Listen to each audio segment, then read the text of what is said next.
Hello everyone, welcome back to my YouTube channel trading trends. उम्मीद आप सब अच्छे होंगे। एक न्यू डेली इस की वीडियो में आपका स्वागत है।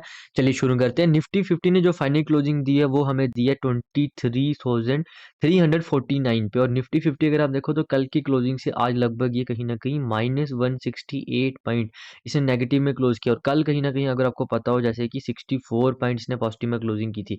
कल नहीं, सारी परसों यहाँ पर क्लोजिंग, कल छुट्टी थी मार्केट में। अब अगर देखो इंपॉर्टेंट चीज हमें देखने को मिलेगी, वो क्या देखने को मिलेगी कि निफ्टी 50 काफी ज्यादा वीक हैंड में है, सेलर्स के हैंड में है। काफी ज्यादा निफ्टी 50 वीक है, क्योंकि कंटिन्यूसली अगर आप देखो तो एक इसने रेंज बनाई, मुझे लगा तो यहाँ पर सस्टेन कर सकता है वापिस कहीं ना कहीं 24,000 के लेवल के ऊपर आके सस्टेन कर सकता है। बट ऐसा करता नहीं, और कहीं ना कहीं आपको देखने को मिलेगा कि यहाँ पर वापिस कहीं ना कहीं गिरावट होती है, यहीं से सेलर आना शुरू होते हैं। लगभग 23,750 से सेलर आना शुरू होते हैं। और कहीं ना कहीं इसको आज जो इसने लो लगाया कहीं ना कहीं 23,263 का लो लगाया, तो अच्छी खासी गिरावट होती है, लगभग 500 पॉइंट के करीब करीब की यहाँ पर गिरावट देखने को मिलती है। अब कंटिन्यूसली अगर आप देखो तो निफ्टी 50 तो काफी ज्यादा सेलर्स के हैंड में है, बट बैंक निफ्टी कहीं ना कहीं बायर्स के हैंड में। बैंक निफ्टी का थोड़ा सा चार्ट आपको मैं दिखा देता हूँ। बैंक निफ्टी के चार्ट अगर आप देखो तो बैंक निफ्टी के चार्ट में आपको देखने को मिलेगा कि जो ये इंपॉर्टेंट लेवल है 50,000 का, जो साइकोलॉजिकल लेवल है जिसको हम as a important support zone की तरह कंसिडर कर रहे हैं, कहीं ना कहीं मार्केट ने क्या किया, आज के लो के नीचे आके ट्रेड किया। मतलब 50,000 के नीचे इसने ट्रेड किया। 49,800 का इसने कहीं ना कहीं 49,787 का इसने कहीं ना कहीं लो लगाया है। बट क्लोजिंग जो हमें फाइनल देखने को मिली है वो मिली है 50,372 पे। और इसने कहीं ना कहीं कल की क्लोजिंग से लगभग 253 पॉइंट नेगेटिव में क्लोजिंग किया। बट कहीं ना कहीं अगर आप ओपन से लो देखोगे, अगर आप इसका हाई से लो देखोगे, हाई है इसका 652 का, 52,652 का, और इसने लो लगाया वो लगाया कहीं ना कहीं 789 का। तो लगभग कहीं ना कहीं 800 प्लस पॉइंट की मूवमेंट हमें देखने को मिली है। बट जो क्लोजिंग है, ये फाइनल क्लोजिंग वो लगभग 253 पॉइंट हमें देखने को मिली है। तो कहीं ना कहीं बायर्स ने, देखो कैंडल देख के ही सामने पता चलेगा। अगर आप कैंडल को एक बार अच्छे से देखना शुरू कर दोगे, सिंगल कैंडल और ग्रुप ऑफ कैंडल्स को, आपको समझ आ जाएगा कि कहीं ना कहीं बायर स्ट्रांग है, सेलर स्ट्रांग है।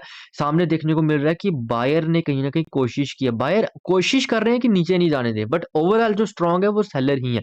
सेलर स्ट्रांग है, बट बायर स्ट्रेंथ दिखाने की कोशिश कर रहे हैं कि भाई नहीं, इस लेवल को, इस जो ये इंपॉर्टेंट सपोर्ट जोन है इसके नीचे आके यहाँ पर क्लोज ना करे, क्योंकि अगर इसके नीचे क्लोज करेगा, जितने लोगों ने यहाँ पर बाइंग करके रखी होगी और कहीं ना कहीं जो पोजिशनल बायर होंगे वो अपनी पोजीशन से एग्जिट कर सकते हैं। और नीचे वाली साइड आपको, अगर आपको देखने को मिले, अगर यहाँ से अगर आपको मार्केट ब्रेकडाउन करेगा तो फिर आने वाले टाइम पे आपको 49,500 और उसके बाद 49,000 का साइकोलॉजिकल लेवल भी देखने को मिल सकता है।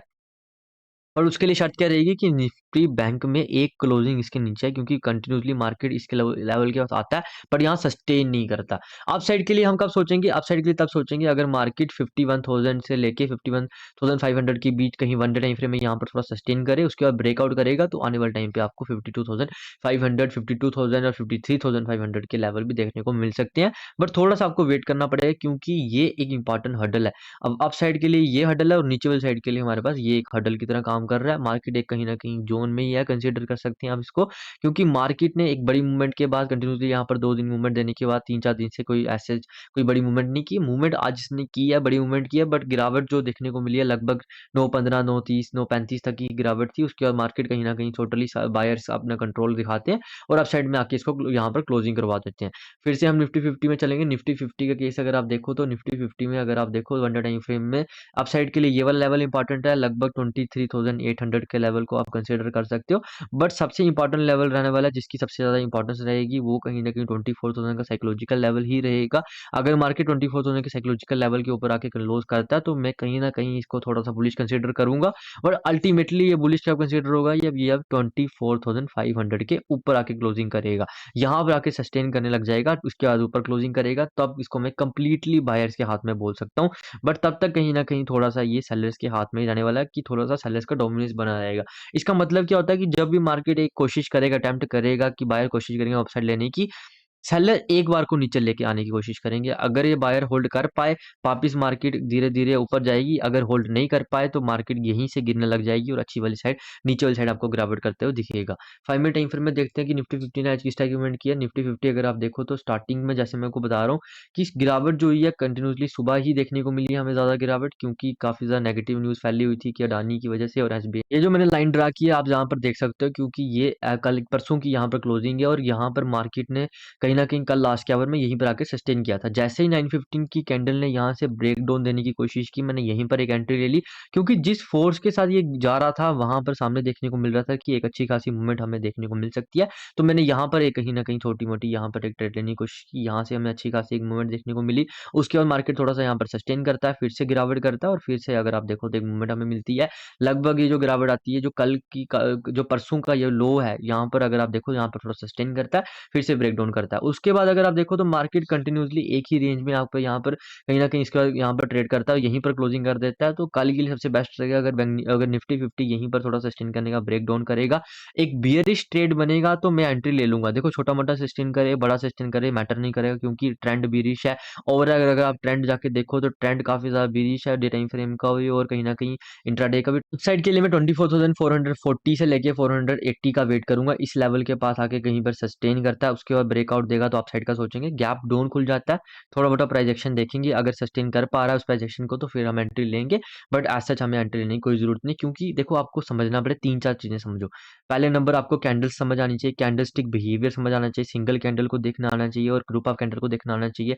उसके बाद सपोर्ट रेजिस्टेंस है, उसके बाद कहीं न कहीं आपको थोड़ा-सा ट्रेंड भी आप देख सकते हो। देखो सिंपल-सिंपल चीज़ें अगर आप फॉलो करोगे तो अल्टीमेटली कहीं न कहीं आप प्रॉफिटेबल ट्रेडर बन सकते हो, कंसिस्टेंट विनर बन सकते हो। देखो अगर आपको कंसिस्टेंसी गेन करनी है, बिल्कुल सिंपल चीज़ों को फॉलो करो। जितनी बेसिक चीज़ें हैं ना उनको फॉलो करो। अगर आप एडवांस की तरफ जाओगे कि भाई मैं ये भी फॉलो करता हूँ, वो भी फॉलो करता हूँ, फिर आप कहीं न कहीं ट्रैप पे होगे। कल के केस में अब जैसे आपको पता है सिंपल सी चीज़ें थी, यहाँ पर एक ट्रेड हमें यहाँ देखने को मिला, उसके बाद यहाँ मार्केट ने जब यहाँ सस्टेन किया, उसके बाद ब्रेकडाउन किया, अच्छा खासा हमें रेट देखने को मिला। मार्केट ने कंटिन्यू किया उसी ट्रेंड को जो कल था। उसके बाद यहाँ पर एक कंटिन्यूअसली जो बायर्स जो छोटे-मोटे बायर्स होंगे जिन्होंने यहाँ पर अप ट्रेंड में लिया होगा, कुछ का एसएल यहाँ लगा होगा, जैसे ही मार्केट यहाँ थोड़ा सस्टेन करता है, ब्रेकडाउन करता है, यहाँ मूवमेंट मिलती है। उसके बाद मार्केट कहीं न कहीं एक रेंज में आके यहाँ पे क्लोजिंग कर देता है। तो यार देखो बिल्कुल सिंपल चीज़ें हैं, इस चीज़ को आपको समझना पड़ेगा, अपना रिस्क मैनेजमेंट को फ़ोकस रखो, क्योंकि अगर आपका रिस्क मैनेजमेंट सही नहीं रहेगा तो फिर आप ट्रैप होने के चांसेस काफ़ी ज़्यादा रहेंगे। पहले जो बड़ी मूवमेंट हो चुकी है, जिन्होंने वहाँ पैसा बना लिया है, उस पैसे को प्रिज़र्व। वैसे भी अब साल खत्म होने पे आया है तो काफ़ी ज़्यादा लोग कहीं न कहीं ट्रेडिंग में थोड़ा-सा ब्रेक भी लेते हैं, तो ये सब चीज़ें आप समझना। अब आपको वापिस आपको अगर जो बड़ा वॉल्यूम देखने को मिलेगा, वो आपको जनवरी में देखने को मिलेगा। तो ये सब चीज़ें कंसिडरेशन में लो यार, देखो कुछ ऐसा करने की कोई ज़रूरत नहीं, सिंपल चीज़ों को फ़ॉलो करो, आप एक प्रॉफिटेबल ट्रेडर बन जाओगे। Thanks for watching this video, have a nice day.